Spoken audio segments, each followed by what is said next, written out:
नमस्कार मित्रमैत्रिणींनो, आज आपण ना मस्त एक रानभाजी करणार आहोत टाकळ्याची।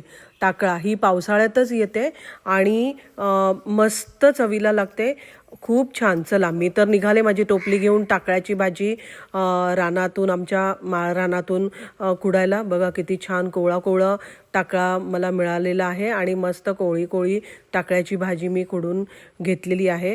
त्याच्याबरोबरच ना मला इथे कुरडू पण मिळालं, रानभाजी, लाल कुरडू, हिरवा कुरडू, त्याच्यानंतर भारंगीची भाजी आणि हे कोवळा म्हणतात याला, ह्या कोवळ्याची भाजी। ह्या सगळ्या भाज्यांना इतक्या औषधी गुणधर्म आहेत ना की आणि हा पावसाळ्यातच मिळतात, त्यामुळे जर तुम्हाला मिळाल्या ह्या रानभाज्या तर अवश्य करून बघा। चला आपण आज टाकळ्याची भाजी बनवणार आहोत। तर टाकळ्याची देठं काढून घेतलेली आहेत, निवडून स्वच्छ धुवून घेतलेली आहे। थोडीशी मी कुरडू पण त्यात घालणार आहे, तर ती सुद्धा धुवून घेतलेली आहे।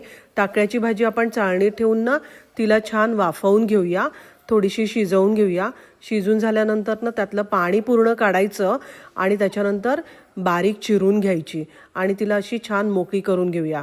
कढईमध्ये तेल तापत ठेवायचं, त्याच्यामध्ये 7-8 लसणीच्या पाकळ्या, 4-5 हिरव्या मिरच्या घालूया आणि एक मोठा कांदा बारीक चिरून घालूया।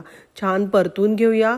कांदा मऊ झाल्यानंतर ना टाकळ्याची आपण धुतलेली भाजी आहे ना आणि चिरून ठेवलेली ती सगळी याच्यामध्ये घालूया।